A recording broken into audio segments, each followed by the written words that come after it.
I think finding a balance between healthy technology Mhm. and relationships is the biggest issue.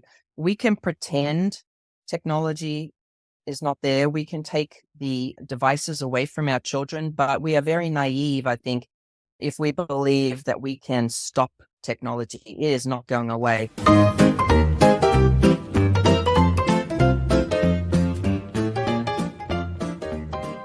Welcome back to Adventure Parenting with Grace. I am Lori Donahue, and this is the Gospel Parenting Podcast, where we will walk with you through the joys of parenting and the most painful challenges so you can rise with courage, practical strategies, and hope to parent with purpose. How much have you thought about how culture today affects your parenting? It's a really interesting topic. One of the things that today's culture has to deal with that previous generations did not is the use of screen time. Screens I'm defining as iPhones, iPads, laptop computers. There are definitely some advantages to the use of these, as in education and some forms of healthy entertainment, but there is a real downside to this too. There is a secular organization called Youth First, and they list several benefits of limiting screen time for your kids and what would be the result. The things that they list are improved sleep habits, better focus and brain function, increased academic success, decrease in obesity, better vision, and lower risk of anxiety and depression. Wow, what a list. Are we thinking about that as we parent our kids? Well, Janine McNally is with us today, and she has some really, really strong insight and research behind some of this. So let's hop in and listen to what she has to say today about the culture and parenting. We are here today with Janine McNally, and she is very studied and experienced in children's ministry and parenting. She is bringing to light the topic of Generation Alpha. Janine, could you share with us, before we begin, just a little bit about yourself, about what brought you to the passion that you have for children's ministry and for parenting? Well, thank you for having me, first of all. It's been really fun meeting you. Where did this all begin? I grew up in Australia. I was born and raised in Australia, so you might notice my I accent. detected a little accent A there. little one, uh-huh. And I was a high school teacher, and I took leave after 4 years of teaching high school and went to a Bible college over in Australia, and I loved it. I was there 3 years, and I wanted to further my education by learning biblical languages. I loved Greek. I want to learn Hebrew. I know that's really weird, but there were no schools that taught that. So I came over to the States to do my Master of Theology at Dallas Seminary, and that's where I met my husband. So we have been married 30 years this year. Wow, that happened quickly. I am visiting my daughter and her son-in-law who just had twin boys a few weeks back, and they're our first grandchildren, and we're on 3 hourly feeds through the night. And so I am a little strung out.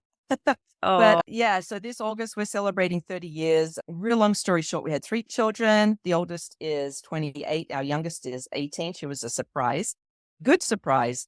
As being a high school teacher in Australia, I was very set on public school education until they put that little baby in my arms. And I said, there is no way anybody's getting their hands on my child for 8 hours every day. And all of a sudden, I became a wonderful proponent of homeschooling, something that was not well known in Australia, but over here it was. And so we started homeschooling her, and we homeschooled all of our kids through from start to finish, except for our son. We expelled him in ninth grade because he was a bit more challenging. So he finished school at a Christian high school. But yeah, so that's where I developed my passion for godly and Christian parenting. And my husband was a pastor. We had been in ministry for a while. He stepped out. We moved to Colorado, and that's when I stepped into a staff position at my church in children's ministry and began to get a real passion for that, knowing that they're the most receptive at the younger ages. When I ask people, when did you first become a believer? It was when usually before the age of 12. And so that to me made children's ministry the most important ministry in the church because that's when you can reach them. So I stepped out of that position a year ago and became a doctoral student. I'm doing my Doctor of Ministries at Grace School of Theology. And then I had the opportunity to step in as a faculty member and teach children's ministry. And as I was prepping for that, I was doing some research and I came across a footnote that talked about Generation Alpha. And so that's where I got the passion for writing my book, When You See Fireflies. It's about to be released in May. I'm very excited about that. And Generation Alpha, yeah, I'm like, what is Generation Alpha? That was my question. When you talked to me about that, I was not familiar with that term, Generation Alpha. Yeah. I mean, certainly knew that that was an age that existed, but I didn't know about that term and that there were some real unique ways to approach Generation Alpha. What are some of those ways? How do you approach Generation Alpha differently? Yeah, I mean, you've heard of Generation Z and Millennials and all those. Well, Generation Alpha, they're the kids born between 2010 and 2024. So the youngest have yet to be born. Our brand new grandbabies, they are alphas, and the oldest alphas are 12 to 13 years of age, and they're just now moving into their middle school years. So this time we have with Generation Alpha is now, they're here already. And think about it for a second. I have a couple of millennials and a Generation Z, and I talked with them about their experience with technology as they were growing up. And for the most part, they did not get their cell phones until they were in high school or later. For our oldest, there was no social media until they were nearly young adults. And for all of them, the first time they had their hands on a laptop computer of any kind was mainly for schoolwork. But Generation Alpha, the very first generation to be born into a world of technology that is already here and that is advancing at an enormous rate to the point where I can't keep up with what is artificial intelligence and robotics and things that are flying at us so quickly, but they're in it already. So the other day I was at a restaurant with my husband and we were having dinner, and to the left of us was a table with a young family, two young girls, probably 3 and 5. And on the table, I noticed they had a children's menu. You know how when you flip that over, there's usually a coloring sheet or activities, and they give them crayons. It was sitting in the center of the table, and they were on iPads. And that, to me, is a picture of Generation Alpha. They have been called the glass generation because they're already on their devices almost from birth. iPads are shoved in their hands as babysitters, and they are not afraid to navigate touchscreens. They are touching buttons and very familiar with that from a young age. So they're a completely different generation from any other that has existed before. So that will no doubt cause differences, unique characteristics as we see them grow up. Then on top of that, they had COVID at a very young age developmentally. And I think we have yet to see how that's going to really impact them as they grow up. So very unique situation with that. And I think for me, I find the whole parenting differences very interesting. I don't know if you've seen the TV show that's running right now called The Parent Test. They bring on 12 sets of parents who all believe in different ways of parenting. There's the natural parents who want to go at the child's pace. There's the intensive ones that want to push and maximize their potential. There are new age parents who want to empower their kids to be flexible. There's routine parents who create a structure. So there's a lot of 12 different kinds of parents. Wow. And then they assess them, give them tasks, and evaluate whether they're effective. To me, that's fascinating. I love watching that to find out what the world sees parenting as now. And I have my own philosophy of parenting, and the whole aspect of being a godly parent doesn't show up in the TV show. But I do believe that's the foundation for any successful parenting, no matter which way your personality leads you. If you don't have God at the center, I just think it's doomed for failure, no matter what you do. Right. So, yeah, so that's kind of where it all came along. You've got all that research behind you that makes this very, very interesting. Plus, you have the experience of being the mom of all different ages. And I think that is so valuable. So I'm so glad that you're going to share some of that with us today. Sure. So You've touched a little bit about how the culture has changed with the screens and all. Are there other ways that you can think of that culture has changed? Oh my goodness. To me, as I was thinking through this, COVID with these little children, they had many of their significant events canceled. They were confined to their homes, wearing face masks, and all of the impact of that. And I think Generation Z is a good example of working through that and seeing the impact that it's having on them. Our youngest, Jamie, is about to graduate at Colorado Christian University, but she tells us constantly about stories of her classmates, all committed Christian kids. This is a very good school. And she tells us stories of suicidal thoughts where they take somebody to the hospital because they're struggling, or they're cutting themselves, self harm, struggling with high levels of anxiety, eating disorders, ADHD, PTSD, OCD. I mean, all the different initials. There's so many issues that they are struggling with right now that I can't imagine how that's going to impact these younger kids that are coming up. Then you add to that the disillusion of the nuclear family. It's gone. Mhm. Divorce families are now in the majority. We have single parents, we have disengaged fathers, we've got working mothers. The whole family is turned upside down. And then on top of that, we have issues that have been settled as facts for years and are now questioned and being up for debate, including marriage, gender, and sexuality. It's all being redefined. And these little kids, they are not equipped to be able to cope with these issues. So your child goes to school and comes home and says, Mom, today Mary became Mark. What is going on? Or Christopher was there wearing a dress, why? And the questions they're raising, their little minds aren't capable of figuring those things out.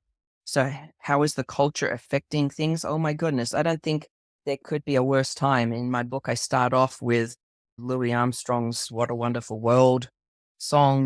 We see trees of green and red roses and everything's wonderful. And I'm thinking, this world may be wonderful in a sense of nature, but so many things are going wrong. And when you think about from that perspective, it's incredibly depressing.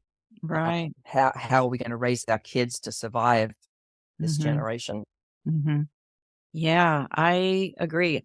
Now, this has been quite a few years that my daughter, who is soon to be 40 actually, went to college, and she came home even then and said, "Mom and Dad, thank you. You are one of the few parents that are still together." Mm, And she experienced so many friends who had split up parents, and she thanked us for mm, being together, and I thought, "Whoa." That yeah. was a kind of a surprise. So it started quite a few years ago, and Hmm. yeah, but it's just skyrocketing. Issues are skyrocketing. Janine, given all the cultural change and all the things going on in our culture, what do you think is the biggest problem for parents in raising kids today? I think for parents of Generation Alpha, these 0 to 12-year-olds, I think finding a balance between healthy technology Mhm, and relationships is the biggest issue. We can pretend technology is not there. We can take the devices away from our children, but we are very naive, I think, if we believe that we can stop technology. It is not going away. So mhm, we need to find healthy boundaries where, as parents, we can allow them. There's a chapter in my book called Addicts or Experts. We can define these kids as being tech addicts, or we can say, you know what, these kids are going to turn into the most incredible technology experts alive, doing mhm. things that we don't even know exist right now. So Yeah. we need to find a balance between the two. And at the same time, the other flip side of that is they say that Generation Z, the teenagers and up right now, even though they're the most engaged on social media, they are the loneliest generation and they are Mm, starved for relationships. So as a parent raising these little kids, we need to find a balance. So we can't eliminate technology, but we can, to a degree, control it. But once they get to their teen years, you can put all the apps you want on those iPhones, but they'll find a way around how to access information that we may not want them to know. So we need to use the first 12 years to train them in what is good information and create a good worldview, in other words. And unfortunately, the world is indoctrinating them strongly with a worldview that involves atheism and pantheism and humanism, all these isms. And we have to somehow counteract the secular worldview training that they're getting in the schools and the media. Yeah, I agree that parents are really faced with some issues now, and having boundaries is the answer. And I know there are families that don't believe in boundaries, that just think that the kids will grow up and they'll just decide things for themselves. And there are some parents that use too strict of boundaries, and that's not good either. Those kids, they can be rebellious when they've had such strong boundaries. So that balance is really, really hard. What are maybe a practical tool to enforce a boundary without being oppressive? Do you have any ideas about that? Well, it's kind of like what I was mentioning before about the restaurant.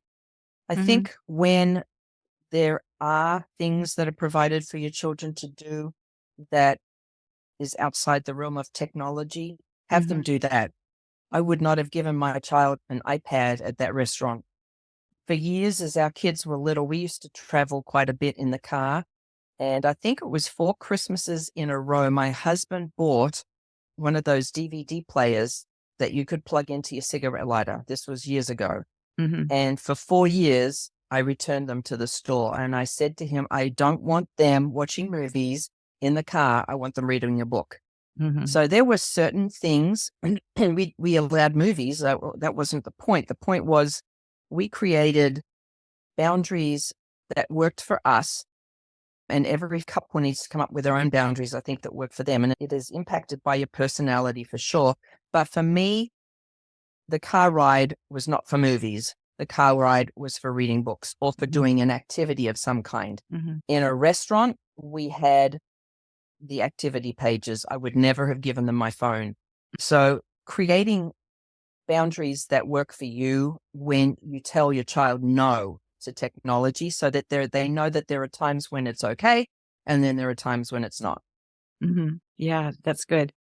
And I might add some of the greatest times in the car to looking out the window and seeing scenery you haven't seen before. Absolutely. Because to have them miss something that we just drove by that was an amazing mountain or something. Singing silly songs. Yes. Our kids listen to Focus on the Family, Adventures in Odyssey tapes through head jacks back then, and they loved that. So just anything but screens. Yeah, exactly. Yeah, very good. This is the first of the interview series with Janine McNally. There is much, much more to come. So be sure to subscribe so you don't miss her future segments. Thank you so much. And I just pray that you will remember to rest in the Lord this week.